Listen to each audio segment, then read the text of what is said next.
Halo, selamat datang kembali di Partai X.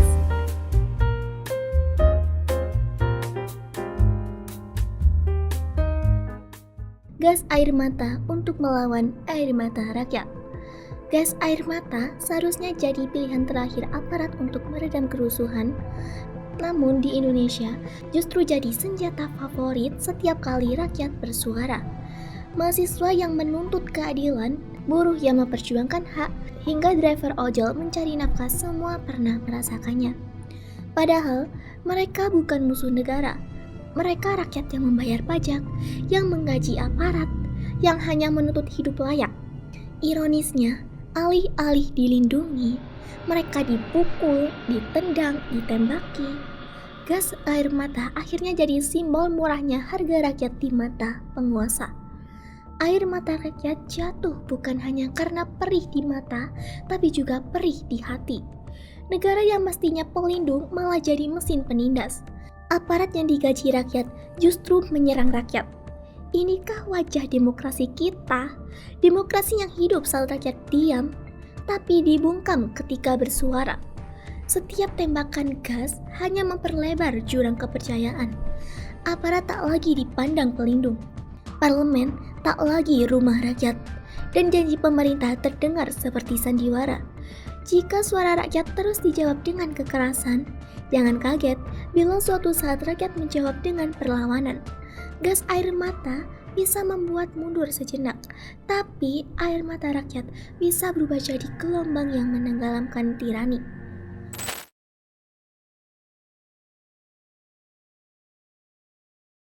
Polisi selalu menyebut diri pelindung, pengayom, dan pelayan masyarakat.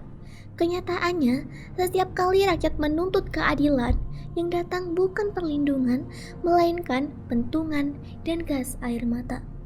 Ironisnya, mereka lebih cepat menembaki mahasiswa daripada menangkap pejabat korupsi, lebih berani memukul buruh dan petani daripada menindak konglomerat pengembang pajak. Pertanyaannya, mereka ini pelindung rakyat atau pelindung rezim?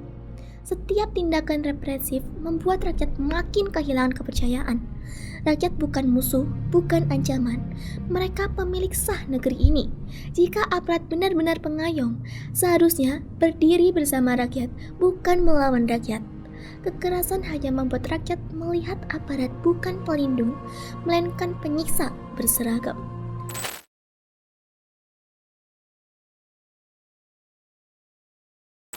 Demokrasi katanya sistem terbaik, tempat suara rakyat jadi dasar kebijakan. Tapi di Indonesia, aspirasi rakyat justru dijawab dengan tameng dan gas air mata. Mereka yang turun ke jalan bukan kriminal, melainkan mahasiswa yang ingin masa depan, buruh menuntut hak, petani melawan ketidakadilan, dan rakyat kecil yang sekedar ingin hidup layak. Namun, suara mereka dianggap ancaman, dilabeli perusuh, dibungkam dengan gas, bahkan dikorbankan nyawanya. Apakah ini demokrasi atau tirani berkedok demokrasi?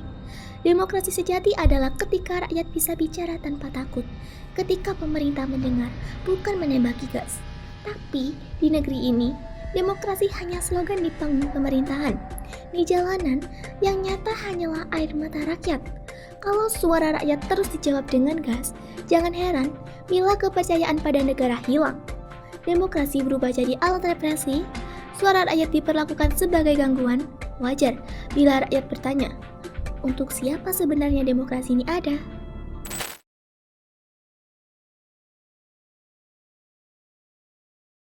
Setiap kali rakyat turun ke jalan, jawabannya selalu sama, gas air mata. Seolah aspirasi bisa diredam dengan asap. Padahal, gas hanya hilang dalam hitungan jam. Trauma, luka batin, dan rasa dikhianati justru membekas selamanya. Anak muda yang datang dengan harapan pulang dengan sesak nafas. Buruh kembali dengan wajah lebam. Ojek online kehilangan nyawa. Yang lebih menyakitkan, aparat itu digaji rakyat. Pajak bukan untuk membeli gas air mata, melainkan pelindungan, keadilan, dan rasa aman. Saat negara jadi algojo bagi rakyatnya, yang runtuh bukan hanya tubuh-tubuh di jalan, tapi juga kepercayaan pada sistem. Indonesia tidak akan pernah kuat jika trauma rakyat terus dipupuk dengan kekerasan. Kekuasaan yang menindas rakyat sendiri hanya menunggu waktu untuk runtuh.